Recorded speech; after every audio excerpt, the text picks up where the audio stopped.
This is Hanan Hot'Pocket with Weasel News coming at you with a new exclusive. Ready to go to the Mayoral Dinner and interview the new candidates of the mayoral election of Evergreen. And I got to ask them some questions. And you guys are getting the first exclusive view on their plans of the city. Here you get your exclusive interview with Brandi. How would you involve residents in decision making about infrastructure projects that may affect them? So I would like to introduce town hall meetings, even if they're not like biweekly or monthly or something like that, where we can just kind of get together within City Hall. Once again, try to utilize those resources that we have. City Hall is beautiful; it doesn't get to be used as much as it should be. So we can use the courthouse and just kind of bring up issues or anything that might be doing changes to where we can get a majority vote on it in person and kind of also discuss what we can do to better the city. Love that. I do love City Hall. It's a beautiful building. Yes. Now, I know you work at Peter's Produce Pickers, correct? Yes, I own Peter's Produce Pickers. Oh, great. So the next question kind of relates to your business here. What innovations would you implement to support local agriculture and urban farming? Oh my gosh, I thought you never asked. Okay, so we've already split off parts of Peter's Produce Pickers into subsidiaries. And so we have Slay Pigs company or yeah, corporation that is currently run by Samantha Slay. She just took over the care of the pig pen. And then Sally's Dairy Delights, which is run by Erica. I can never say her last name, but it's Erica. She has the milk and dairy products. And so we're already kind of sharing that as it is because we wanted to be able to give more opportunities up north for the agricultural community. We also want to try to do either like a farmer for a day program or a just a farming awareness around the time that they do have like that national observance where people can come out and pick fruits and vegetables, but they can also learn the health attributes of them and what they can do for them to maybe live more of a healthy lifestyle and know that they have that resource available to them. Love that. I know I love when I first joined the city, I loved going and picking peppers. Yes, it's so quiet up Yes. there. It's really nice and Hmm. peaceful. Before the planes crash, but the farmers will get it one day. Oh yeah, no, that's always fun at Mackenzie. It's Mackenzie like landing or whatever, the Yeah. airport. They always crash. It's fun. Here's a good one. How will you support the needs of first responders in our city? So like PD and EMS, what would you do to support their needs? So part of what I wanted to try to do to support the needs is to make sure that there's more accessibility to mental health care.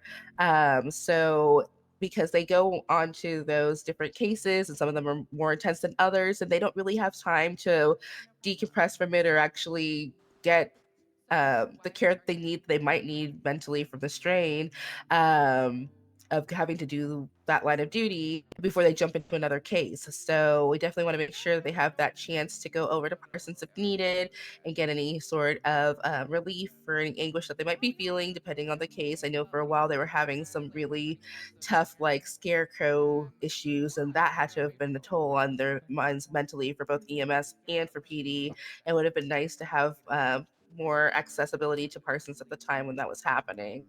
So I definitely want to advocate for that and to make sure that not only the humans, but of course the canine unit get some more equality and be able to roam among the streets of Evergreen, even off duty. Maybe have some businesses agree to have dog friendly areas so they're able to go out and have recreational time as and not just always be on duty and on command. Here's my question. What partnerships will you forge to enhance job training and educational opportunities? So for the partnerships, what I wanted to try to do is within City Hall again. kind of create a business, a chamber of commerce for the city. So that way we have like a business helping business aspect, that'll give more of a close knit connection between those businesses to be able to advocate a lot better. But we'd also want to set up and utilize within City Hall where you're normally able to get your licenses and your identification, where they can set up a employment center that can assist the citizens of Evergreen in getting placed with a job that's possibly has like a listing in the job center, of the emails, and then we can just kind of by their skills and qualifications get them set up with an interview, prepare them on how to get ready for that interview, maybe give them suggestions on some clothes they can pick from the closets and things like that when they go shopping, so that way we can get a higher retention rate and some qualified employees out to those businesses that are in need. The three priorities of our city, and how do you plan to achieve those priorities? What are my top priorities for the city? Yeah, just three. It can be any up to three that you can think of. Even one is fine. Well, main priority or my top priority would definitely be making sure that we can continue to actually enjoy living here and not have to spend the majority of our time working our lives away. I don't know how many times I have heard this week alone that people have said like, "Oh man, I love PPP. I wish I had another jobs. Like I have more job space available, like or time in the day to work more than just three jobs." And I'm like, "You're working three jobs?" And it's just kind of just to survive. Like I feel like by kind of fixing the minimum wage and increasing it a little bit, that could actually help fix two problems, because one, people are going to be able to have better livelihoods, they'll be able to go out more and enjoy things and not have to work as hard, because everything else is increasing in price except for how much they get paid. So it's a little unfortunate. So if they have a little bit more ground to stand on when it comes financially, they're able to enjoy more to life.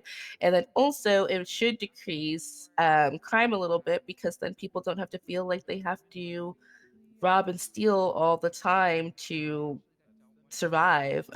So yeah, I'd say that's my top priority, because by raising that, there's more people happy. With more people happy, they won't have to steal, and that will reduce crime, which means that more people are willing to come back because they're not afraid.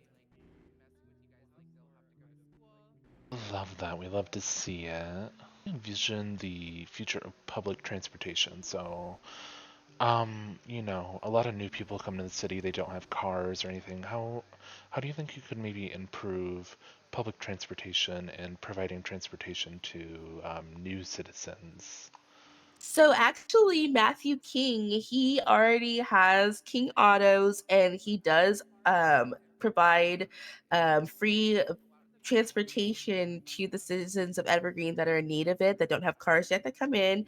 I know that I definitely have seen his flyers up at the hotel, that say like, "Hey, if you're new to the city, make sure to reach out to me." And he tries to make it known that he's available. But yes, he does get those cars generously donated from other people, and then he's able to give them out to citizens, so they don't really have to worry about transportation. But I do want to try to also implement a welcome center, so that way when new people do come in, they are able to have kind of the help they may need in getting their identification, finding their way around, maybe getting a guide to the city a little bit, even have a tour by somebody that might be there. But then they also can get them in touch with Matthew, so that way they can have that transportation, so they don't have to worry about those pesky like rental fees and keeping the car pristine. Because I know how hard it is to drive the streets first coming in, and it's always hard to get your deposit back. So yeah, they'll just kind of start off with a new car, but it'll be done through like kind of like a welcome center program. Perfect, perfect. And then last question here. Hypothetically, if you win, what legacy would you hope to leave behind at the end of your term? I hope that I leave a couple more smiles than when I started out. I think maybe like my plan has always been, even just from being in the city working for PPP, to pay it forward and to have others pay it forward until, like, I don't know, we're living a lot better than we are now. I feel like Evergreen is my home. I don't ever plan on really leaving Evergreen, and this is where I'm meant to be. And I just kind of want to make it to where others feel the same way by feeling safe and loved and heard. So if I could do that within 4 months, one, that would be a miracle. But if I was able to do that, then I'd be very happy that there's more people smiling and not afraid. Lovely. Thank you, Brandy. I appreciate your time. Yes, thank you. Yeah,